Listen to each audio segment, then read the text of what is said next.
Olá, pessoal. Bom dia a todos. Como vocês estão? Eu sou o professor Paulo, professor de literatura, e estou aqui para começar com vocês as nossas aulas de recuperação final. E nosso objetivo aqui é a prova de recuperação final, PRF. Essa é a nossa primeira aula da recuperação final, aula 1. Aí que a nossa equipe, a professora Sulene, a tenente Juliana Pacheco e eu, o capitão Paulo. Ok? Bom, gente, então, o objetivo da nossa aula, rever o papel do pré-modernismo na literatura brasileira. Essa é a nossa aula 1, e o tema está nas páginas 364 a 367. Então, eu estou delimitando para vocês as páginas do livro que vocês precisam estudar. Eu vou colocar também nesse mesmo espaço, ou melhor, está, né, nesse mesmo espaço de literatura, a cópia desse capítulo do livro, mas mesmo assim, estando a cópia do capítulo, aqui vocês têm um número de páginas reduzido, para vocês estudarem com mais objetividade. Então, 4 páginas, 64, 65, 66, 67, 3 páginas do livro referente ao assunto pré-modernismo, que cai na nossa PRF. Ok. O nosso sumário para essa aula, o nosso roteiro, na nossa introdução, nós vamos ver o que é que nós deveremos estudar para a PRF. Também vamos comentar como que nós deveremos estudar para a PRF. Aí depois da nossa aula, essa nossa aula vai ser então sobre o pré-modernismo, que é um dos temas da prova. No pré-modernismo nós vamos abordar o contexto histórico, as principais características e propostas do pré-modernismo e as principais obras, ok? Bom, como introdução, o que é que nós estudaríamos para a PRF? Nessa nossa aula de agora, na aula 1, o pré-modernismo é um dos temas da PRF. Na nossa segunda aula, aula 2, nós vamos abordar a primeira geração modernista, na aula 3, a segunda geração modernista, na aula 4, a terceira geração modernista, e na aula 5, um repasse geral. Como que nós deveremos estudar para a PRF? Então, gente, olha só. Primeira coisa, o nosso objetivo é que vocês sejam aprovados. Nós queremos que vocês sejam aprovados, então nós seremos bastante objetivos aqui. Eu aconselho vocês a assistirem a todas essas aulas que vão estar aqui nesse espaço, nesse mesmo espaço, né? Literatura, o bloco de recuperação final. É importante que vocês vejam a aula, porque nós vamos tratar dessa aula de forma direcionada para os assuntos que vão cair na PRF. São aulas curtas, essas aulas terão em torno de 20 minutos, não mais que isso, então aulas curtas. Os slides dessas aulas estarão aqui também nesse espaço, você pode assistir essa videoaula. A primeira vez, é lógico que vocês precisam assistir a videoaula, mas depois, se vocês querem repassar, rever, vocês podem olhar também os slides dessa mesma videoaula. Tudo isso que eu estou exibindo na tela estará nos slides da videoaula, nos slides referentes à videoaula. Então, eu aconselho vocês que, além de ver essa videoaula, porque ela é bem objetiva em relação à PRF, também vejam os slides e leiam os capítulos, as páginas dos livros que nós indicamos aqui para vocês, em cada uma delas. Chega na hora que vocês vão ler o capítulo livro, mas quais são mesmo as páginas que eu tenho que ler?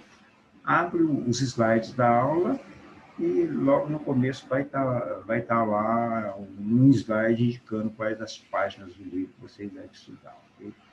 Eu gostaria de lembrar vocês uma coisa. Pode ser que tenha algum aluno que pense assim, não, o meu problema é português, eu estou ruim em português, então não é literatura, eu vou esquecer literatura. Cuidado, porque às vezes o seu ponto mais crítico está em português, mas se você esquece a literatura e sai mal em literatura, a nota baixa de literatura puxa de português para baixo também, porque são duas matérias com a mesma nota, a prova é junta, as provas são juntas, né? Português e literatura. Então, a dica para você, estudem português, se vocês estão mal em português, mas estudem literatura também, porque pode acontecer da nota baixa de literatura puxar a nota de português para baixo, mas vai acontecer o contrário. Se vocês estão bem em literatura, estudaram bem literatura, tiram uma nota alta em literatura e eventualmente saíram mal em português, a nota alta de literatura vai puxar a nota de português para cima também. Então, é importante que vocês dê atenção às duas disciplinas, português e literatura. Vocês não podem sair mal em uma das duas, ok? Então, como estudar para PRF? Vendo as videoaulas, vendo os slides da videoaula e lendo as páginas do livro. Só isso, porque nós seremos bem objetivos aqui na nossa videoaula, nós direcionaremos o nosso estudo para o conteúdo da prova. Combinado? Vamos em frente, então. Pré-modernismo. Então, é o nosso primeiro assunto do ano e é nosso tema da prova da PRF. O que é o pré-modernismo? Uma estética literária, uma estética artística? Não. O pré-modernismo não é uma estética artística ou literária. É o que, então? É um período de transição, uma fase de transição, um tempo em que há uma transição. Transição entre o quê? Entre a estética literária do parnasianismo, entre a estética do simbolismo que estava vigente na época, finais do século XIX, né? E o modernismo, que é uma nova estética literária, uma nova estética artística que surge em 1922. Então, esse período de final do século XIX, 1890 e alguma coisa, até 1922, nesse período onde continuava vigente a estética literária, a estética artística do parnasianismo e do simbolismo, surge também o pré-modernismo, que é um período de transição. Então, é importante que vocês guardem isso. Pré-modernismo não é uma estética literária ou uma estética artística, não é uma escola literária ou uma escola artística. É apenas um período de transição. E o que nós vamos ter de novidade no pré-modernismo? Um olhar, tá aqui, né? Um olhar sobre as questões nacionais, um olhar sobre os problemas nacionais, ok? Então, isso é o pré-modernismo. Contexto histórico em que surgiu o pré-modernismo. Tem vários acontecimentos importantes na época, mas eu elenquei aqui dois principais para vocês. A consolidação da República. A República havia sido proclamada em 1889, então era uma república recente. Tinha acabado de ser proclamada. É lógico que depois de tanto tempo de colônia, depois império, aí chega uma república, há uma certa desestabilização social. Então, a República é nova, ela precisava ser consolidada. Durante essa consolidação da República é que surge esse movimento de transição chamado pré-modernismo. E surge também num contexto histórico de sérias contradições sociais, sérios problemas sociais. Okay? Esse é o contexto histórico em que surgiu, em que vigorou o pré-modernismo. Okay? Propostas do pré-modernismo, propostas e características do pré-modernismo. O que nós vamos encontrar que caracteriza, que indica o pré-modernismo? Nós vamos ter um nacionalismo e um regionalismo agora críticos, mas nós temos um nacionalismo e um regionalismo mais realista. Como assim realista? Mostra através da arte a realidade da sociedade. Então, é um período de crítica literária em cima da realidade nacional. O que mais que nós temos? Uma denúncia visando a superação dos problemas sociais, políticos e culturais, como, por exemplo, as condições de vida das classes menos favorecidas, a ignorância dessas classes, o isolamento cultural, por exemplo, o sertanejo. Então, essas obras do pré-modernismo, elas visam denunciar essas condições das classes menos favorecidas, a ignorância, o isolamento cultural, problemas econômicos, etc. E vamos avançar. Principais autores pré-modernistas. Nós temos 4 deles, na verdade são 5, nós poderíamos incluir aqui também o Graça Aranha, mas nós estudamos mais fortemente 4. Euclides da Cunha, Lima Barreto, Monteiro Lobato e Augusto dos Anjos. Os 3 primeiros na prosa e o último na poesia. Mas olha só, atenção, nós vamos dar atenção só para o primeiro na PRF, Euclides da Cunha. Então, esse é o camarada, é o autor pré-modernista que será tratado na PRF, ok? Os principais autores estão aí. Então, Euclides da Cunha é o cara, é o autor do pré-modernismo. E a obra dele? Qual a obra dele que nós vamos abordar? Os Sertões, uma obra de 1902. Nós vamos conhecer um pouquinho dessa obra, que é a obra que nós precisamos saber algo dela. Vocês se lembram, né? Olha a capa da obra, Os Sertões, Euclides da Cunha. Aqui na capa nós temos uma expedição do exército, né? Então, vocês se lembram do tema dessa obra? A Guerra de Canudos. Se lembram disso? A Guerra de Canudos, que aconteceu lá no sertão da Bahia. Então, essa obra, Os Sertões, trata da Guerra de Canudos, né? Que aconteceu no finalzinho do século XIX e que foi abafada por tropas republicanas, né? Tropas federais que foram enviadas. O líder era o Antônio Conselheiro, o líder do movimento. Vamos conhecer um pouquinho dessa obra, então? A obra Os Sertões é uma obra importante.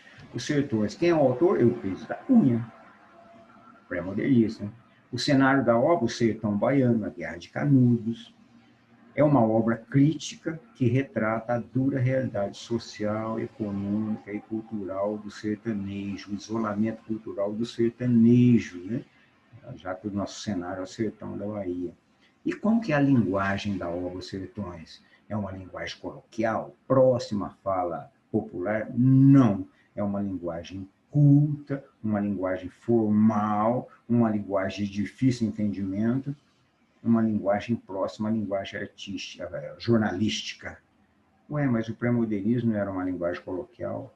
Alguns autores, sim, outros não. No caso de Euclides da Cunha, na obra Os Sertões, a linguagem é culta e é formal, uma linguagem quase jornalística. Okay? O que mais nós temos sobre a obra Os Sertões? Quem é o narrador? É o próprio autor, porque é uma obra documental. Normalmente, quando nós temos um romance, o autor coloca um narrador, o narrador, às vezes, é um próprio personagem que narra a narrativa. Né? Aqui, no caso da obra Os Sertões, não. O narrador é o próprio autor, é o próprio Euclides da Cunha que está narrando os acontecimentos. Por quê? Porque é uma obra de forte cunho histórico documental. A obra parece um livro de história, é uma narrativa mais real que ficcional. E por que ela não é, então, um livro de história? Porque tem ficção, tem linguagem poética. Então, por isso, ela não é só um livro de história. O tema é a Revolta de Canudos, como nós já comentamos. O que foi a Revolta de Canudos? Um movimento liderado por Antônio Conselheiro, que pregava a volta do Império e a queda da República. Okay? Então é importante que vocês tenham isso em mente, né? A obra retrata a Guerra de Canudos. É lógico que a obra é muito mais abrangente, ela fala sobre a geografia, sobre a formação do sertão, a formação do deserto. É uma obra de linguagem científica que mostra como que se forma o sertanejo geneticamente, né? Ela vai fundo, mas o tema principal dela é a Revolta de Canudos, trata das expedições militares que foram movimentadas para abafar, para acabar com a revolta. Okay? Essa é a obra do Sertões. Veja aqui uns trechinhos da obra para a gente captar o pré-modernismo e as suas propostas. Então, veja, o pré-modernismo e sua proposta crítica. Então, nós temos aqui um trechinho lá do final, quando já está terminando a guerra, o arraial de Canudos está sendo destruído e a guerra vai acabar. Não há relatar o que houve a 3 e 4. A luta que viera perdendo dia a dia o caráter militar degenerou ao cabo inteiramente. Forremo-nos a tarefa de descrever. Forremo-nos significa economizemos, né? Vamos evitar a tarefa de descrever seus últimos movimentos. Nem poderíamos fazê-lo. Esta página, imaginamos-la sempre profundamente emocionante e trágica. uma serrâmula vacilante e sem brilho. Então, nós percebemos aqui uma crítica social. E nós podemos, através dessa crítica, ver por que a obra é literária, documental, mas literária. Não é um livro de história, porque normalmente o livro de história só narra os fatos. Aqui, além de narrar os fatos, o autor, narrador, está fazendo uma crítica, está chamando o leitor à reflexão. Então, nós temos uma linguagem próxima à jornalística, que busca compreender a realidade nacional através da crítica, né? Uma obra, então, literária de caráter documental. Vejamos outro trechinho. Bom, antes de ver outro trechinho, veja como que a obra está dividida, né? Aqui é o índice. Nós temos nota preliminar do autor e depois nós temos 3 partes importantes da obra. Nós temos a Terra, onde cientificamente ele descreve como que é a geografia do sertão. O homem descreve cientificamente como que é a formação do sertanejo. E a outra parte é a luta. A luta, logicamente, traz a narrativa sobre a luta. Então, as 3 partes importantes da obra: a terra, o homem e a luta. Okay? Veja outro trechinho. A narrativa documental, mas de cunho poético. O sol poente desatava longa sua sombra pelo chão, e, protegido por ela, braços largamente abertos, face volvida para os céus, um soldado descansava. Descansava havia 3 meses, morrera no assalto de 18 de julho. A coronha da malincha estrondada, o cinturão e o boné jogados a uma banda e a farda em tiras diziam que sucumbiram em luta corpo a corpo. Então veja, a narrativa histórica está contando um fato real? Sim, um fato real. Um soldado que estava morto no chão. Mas por que não é só um livro de história? Porque se fosse o livro de história, o livro ia narrar que foi encontrado um soldado morto da luta anterior. Mas não, numa linguagem poética, ele coloca o sol poente, o soldado descansava, estava morto. Então, vejam, a linguagem poética, então a narrativa, ela é documental, mas ela tem cunho poético. Então, é um exemplo que nós podemos mostrar mais de que é uma obra documental de cunho poético. Ok? E outro pedacinho para a gente marcar bem essa questão. Então, veja aqui, às vésperas do ataque final, a narrativa poética do cenário. A terra despertava triste, as aves tinham abandonado espavorida aqueles ares varridos havia quase um mês de balas. A manhã surgia rutilante e muda, desvendava-se a pouco e pouco a região silenciosa e deserta. Então, está descrevendo um cenário com uma linguagem poética, ok? Então, por isso é um livro literário e não só um livro de história. Feito, gente? Então, assim, nós conhecemos a obra Os Sertões, de Euclides da Cunha, e nas próximas aulas nós vamos dar sequência aos nossos temas que vão cair na PRF, ok? Desejo para vocês um bom estudo e que vocês não deixem de se programar muito bem, olhar o calendário das provas, estudar de acordo com a orientação que nós estamos passando para vocês aqui nessa videoaula. Aliás, nessas videoaulas, né? Porque nós teremos várias delas, e aí nós pedimos para vocês que não deixem de ver, ok? Gente, boa sorte para vocês e bom estudo. Tchau.